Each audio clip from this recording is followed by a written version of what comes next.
shall be to him that refuses instruction. The first door is an unteachable spirit. Are you taking a picture? An unteachable person hears but does not receive and act on the information given. It's not that they cannot learn, it's that they refuse to be taught.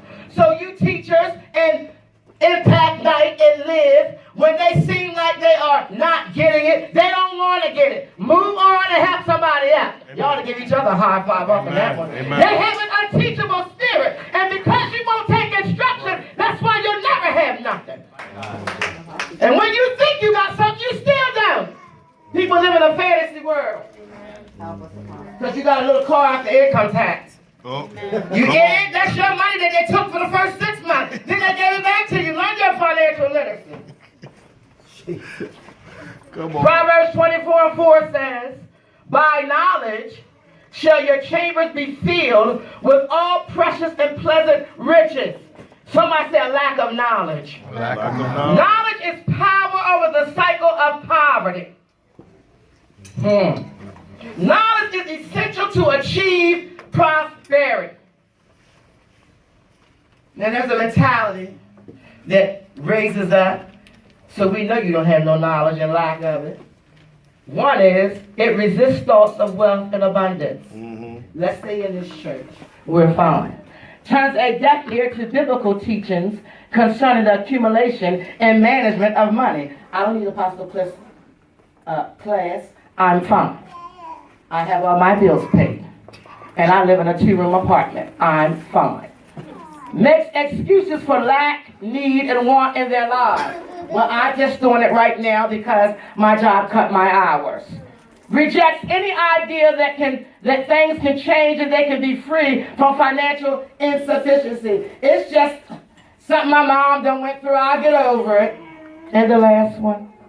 Becomes angry at teaching that promises blessings for obedient giving. You devils that won't give no tithing consistently, but you'll pay your bills. You devils that don't want it. You know what I love? When people have, when you say, this is what the city's doing, we need you to do this, this, and this, and they barely help. They barely stay in tune. And if the shoe fits where I don't, leave it alone. They barely help. But when they are over something, honey, they're going to make sure everything is done. You seen people like that before? It used to make me upset, but it don't anymore. Because I just realized they're not where I am. Lack of knowledge. In order to prosper, you must first break the cycle of poverty in your thinking. 1, recognize poverty thoughts. 2, destroy poverty thoughts. And 3, replace poverty thoughts with thoughts of prosperity. Yeah. Once your mind changes, your money changes. Take it neighbor that. Once your mind changes, your money gonna change. Once your mind changes. The next door, deception. Deception means to operate on the wrong information or improper information. Matthew 13:22 says, the deceitfulness of riches choke the word of and takes the power from the word and makes us unfruitful or unproductive. You can't win being dirty, what Nene said.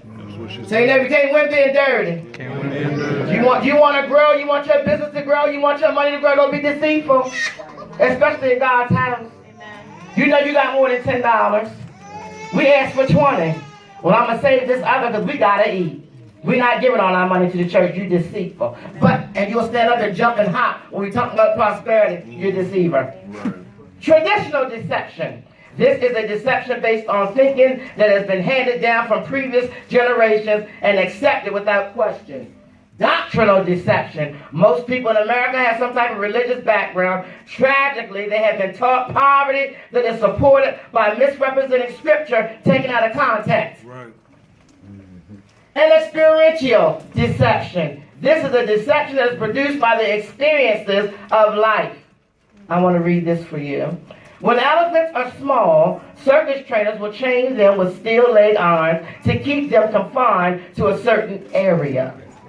As the elephant grows, the leg irons can be replaced with ropes and wooden stakes. Even though the large elephant could easily break chains as well as ropes over a period of time, the elephant is convinced that escaping is impossible. Come on. And that's what the devil does to us. The next one, Proverbs 24, 33 and 34, yet a little sleep, a little slumber, a little folding of the hands to sleep, so shall poverty come as one that travails and want as an armed man. So I say laziness. Laziness. Say it again, laziness. Laziness. Slowfulness. Slowfulness. Help us, God. Help me. Last one, Isaiah 1 and 19, if you be willing and Obedient. ye shall. Eat the fruit of the land. Disobedience is a sure door to poverty. Help us, Lord. So we have those doors for poverty, and we have those doors for you and your little relationship. But there's one common denominator, and just tell your neighbor, knowledge is power. Knowledge is power. I'm done. But say, neighbor, today I hope you heard the word Neighbor, and today I received heard the you word heard and the the knowledge of what you received from the word, because knowledge is power. Knowledge is power.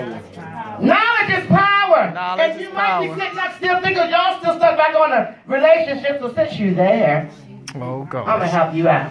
Here we go. Praise the Lord. Don't just I'm get your going to mouth help you out. We are not always hidden. We think we are hidden. But God's about to show you who he really is. For some of y'all sitting up in here, Help us, like you God. don't know what I was talking about, or it wasn't you. But it is. Help our heart. And it's okay if I pray that you don't come to me after today when y'all have a problem in a relationship and think I'm going to tell you about this message right here. That's the first thing I'm going to say. Did you hear what I said back in February?